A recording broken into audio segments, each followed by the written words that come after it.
Welcome to today's deep dive. We're going to unlock some seriously cool secrets. Ooh, secrets. That's right, secrets of the universe. Yeah. We're tackling thermodynamics. Nice. But don't worry, we're not getting lost in equations. No way. Yeah, no jargon overload here. We're going straight to the source. Richard Feynman. The man, the myth, the legend. Exactly. His legendary lectures on physics, to be precise. A classic. Okay, so get this.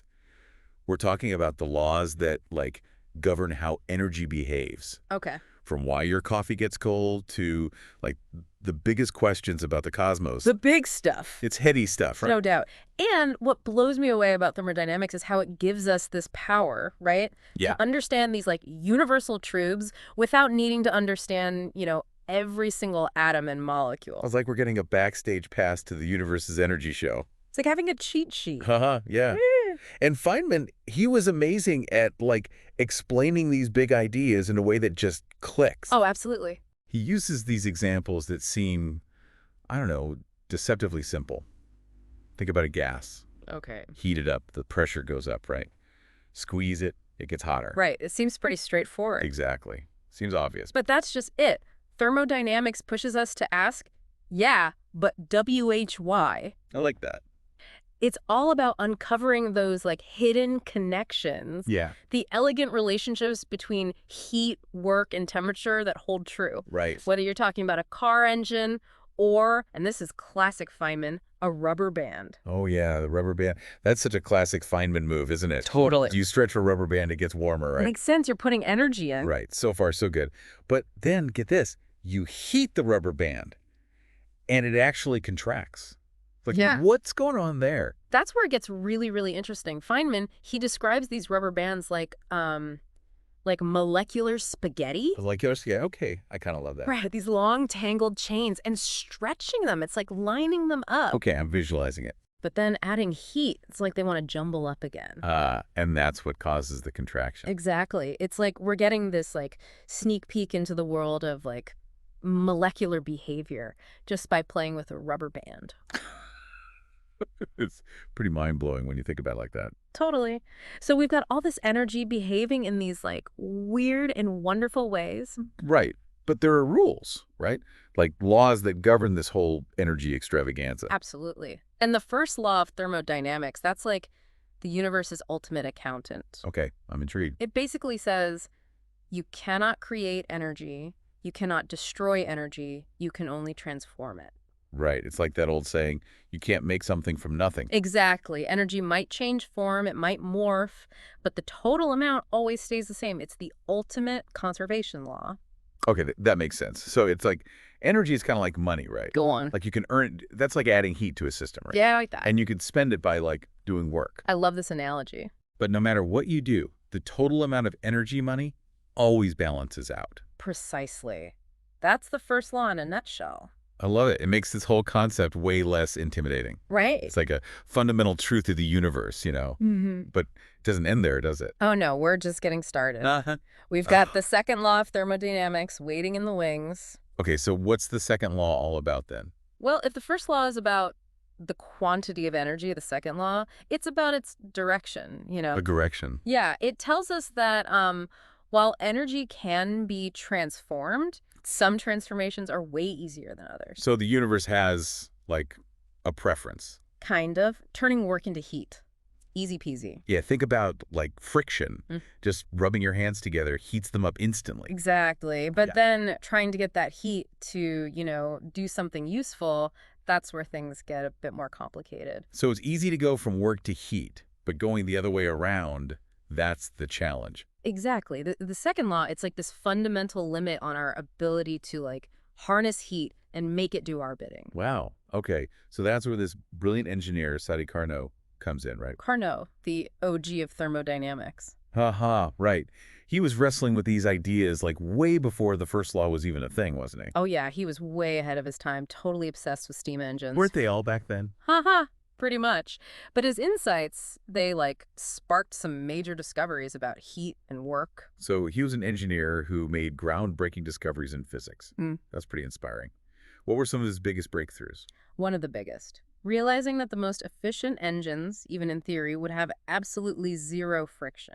Friction, the ultimate party pooper. Right. Just like those, like, idealized physics problems we all know and love, friction always seems to mess things up in the real world. So what else did Carnot figure out? He also discovered this crucial idea of reversible processes. Reversible processes. What are those? So these are processes where even the tiniest change could, like, reverse the flow of energy, you know? Okay, I think I get it. Imagine, like, a perfectly balanced seesaw. Got it. The slightest nudge tips it one way or the other. And that's like what we're talking about with energy in a reversible process. Exactly, this delicate balance. But like you said, no real-world engine is perfectly reversible. Yep. There's always some friction, always some loss. Always. It's like trying to, I don't know, unscramble an egg. Huh? Once it's done, it's done. Exactly. But here's the thing. By imagining this, like, ideal reversible heat engine, Carnot stumbled onto something truly remarkable. Okay, now I'm really curious. What's this remarkable discovery? He uncovered a universal truth about the limits of efficiency. Ooh. Okay, you're killing me. Spill the beans. What's the secret to engine efficiency? Right. All right. So picture this. You've got your heat engine doing its thing, right? Okay. It's taking in heat, we'll call it Q1, at a high temperature, T1, and it gives off some heat, Q2, at a lower temperature, T2. Okay, got it. Carnot, he figured out that for any reversible engine, the ratio of those heats, so Q1 divided by Q2, it's always equal to the ratio of the temperatures, Yeah. T1 divided by T2. Wow, so there's like a mathematical relationship there? A fundamental connection. That's incredible. Yeah. That the efficiency of any engine, no matter how it's designed, boils down to this elegant ratio. It's a testament to the power of thermodynamics to reveal these hidden connections in the universe. It's like we're cracking the code of energy itself. This is blowing my mind. So we've got these two fundamental laws, energy conservation and the direction of energy flow, and now Carnot's incredible insight into the limits of efficiency. It feels like we're building towards something even bigger here. We are just scratching the surface. I was just thinking that. Oh. But I think we need to give our listeners a moment to process all this mind-blowing info, you know. We'll be back in a flash to dive even deeper into the weird and wonderful world of thermodynamics. Welcome back to the deep dive where we're, exploring the mind-bending world of thermodynamics. With the one and only Richard Feynman, of course. Always with Feynman as our guide. Before the break, we were talking about those two fundamental laws of thermodynamics. The big ones. Right. And those incredible insights from engineer Sadi Carnot. A true pioneer. Absolutely. Yeah. But there's like one more piece of the puzzle we got to put in place. Entropy. Ah, entropy. The misunderstood celebrity of the thermodynamics world. Uh-huh. Right. Often misunderstood, but you can't talk about this stuff without it, right? Absolutely crucial for, getting the bigger picture of how energy shapes our universe. So true. I'll admit, the whole idea of entropy, it kind of makes my head spin a little. Yeah, it can be a bit of a brain bender. It's often described as, disorder, but I'm never quite sure what that actually means in physics. Yeah, the disorder analogy, it's a good starting point, but it can be a little misleading. Yeah, that's what I always feel like. Misleading. A better way to think about entropy, it's as a measure of how spread out energy is within a system. Okay, so less about a messy room and more about, how energy is distributed, right? Exactly. Okay, I think I can get on board with that. Give me an example. All right, imagine a drop of dye spreading out in a glass of water. Okay, I'm picturing it. At first, it's all concentrated in one little spot, right? But give it a little time, and it disperses until it's, evenly distributed throughout the water. Okay. Entropy is a way of measuring that spreading. So the more spread out the dye, the higher the entropy. You got it. Okay, that actually makes a lot of sense. And just like that dye, heat, it tends to flow from, hotter objects to cooler ones. Right. It always wants to even out. Exactly. Spreading out until everything is, the same temperature. Entropy is just our way of quantifying that, that irresistible tendency for energy to disperse. So in a perfectly reversible process where energy can flow back and forth with, zero loss. The holy grail. Right. The entropy would, stay constant, like that perfectly balanced seesaw we were talking about earlier. Exactly. It's all about that perfect balance. But, and I think you see where I'm going with this. Uh-oh, here it comes. In the real world, truly reversible processes, they're about as common as, I don't know, unicorns. Maybe even less common. Good point. There's always some friction, some teeny tiny bit of inefficiency that prevents us from perfectly reversing the flow of energy. Yep. The universe just seems to love inefficiency. So that means that, like, in any real-world process, entropy always increases.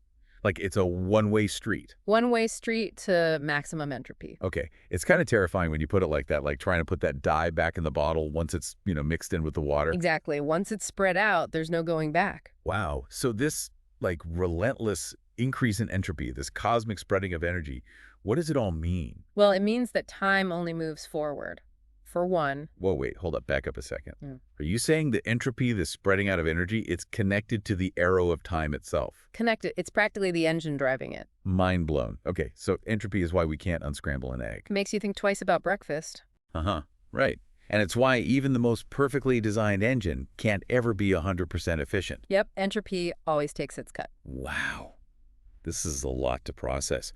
So if entropy is always increasing, does that mean the universe is, like, doomed? Like, destined to become this uniform soup of, evenly distributed energy? The dreaded heat death of the universe has a nice ring to it, don't you think? Not really. It sounds kind of bleak, to be honest. Uh-huh. Fair enough. Well, I mean, for starters, the universe is, like, a pretty big place. That's an understatement if I've ever heard one. Uh-huh, that's true. But you get what I mean, right? Like, even though entropy is always increasing, there's still a ton of energy out there. Oh, yeah, plenty to go around. And plenty of time for, like, complex structures to form, right? Precisely.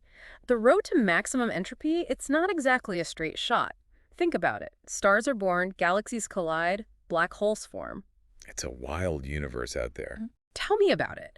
And these are all, like, incredibly complex, wildly energetic events. So Yes. even though, entropy is increasing overall, little pockets of the universe can become more ordered, at least for a while. So it's not like, boom, flip a switch, and suddenly everything is just this, like, boring soup of evenly distributed energy. Nah, the universe is way too interesting for that.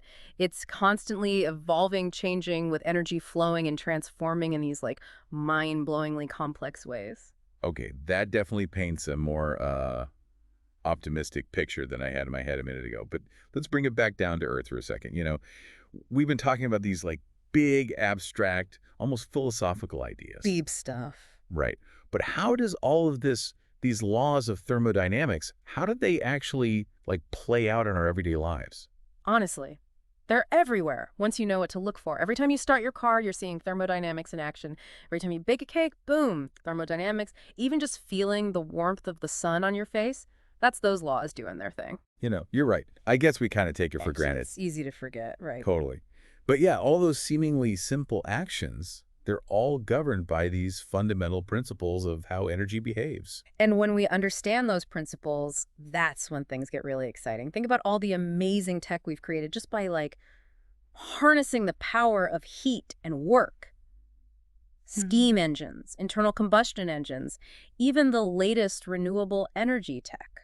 It's pretty remarkable when you think about it like that. It Yeah. really makes you appreciate the genius of people like Carnot, figuring out these fundamental principles that then pave the way for all these incredible inventions. Absolutely. And what I love about thermodynamics is that it's not just about, building a better engine. It's about understanding the fundamental limits of what's even possible. It's like having, like, a cosmic rule book for energy. Okay, that's a great way to put it. A cosmic rule book. I like that. So as we wrap things up here, what would you say is the most important takeaway for our listeners? If they only remember one thing from our deep dive into thermodynamics, what should it be? Ooh, that's a tough one. But I think if I had to pick just one thing, it would be the interconnectedness of it all. The fact that these seemingly simple laws, energy conservation, the direction of energy flow, and this idea of entropy, they govern everything. Right. From, like, how atoms behave to the ultimate fate of the universe. The whole shebang. It's all connected by these elegant, fundamental principles. It makes you appreciate the power of physics to, like, reveal those hidden connections. It really does. The elegance and the order underlying, like, the seeming chaos of the universe. It's pretty amazing. Well, on that note, I think we've reached the end of our thermodynamic journey. At least for today. Parting is such sweet sorrow. Haha, right. But seriously, a huge thank you to our listeners for joining us on this wild ride through the world of thermodynamics. And remember, keep those minds curious, keep asking those why questions, and we'll catch you on the flip side.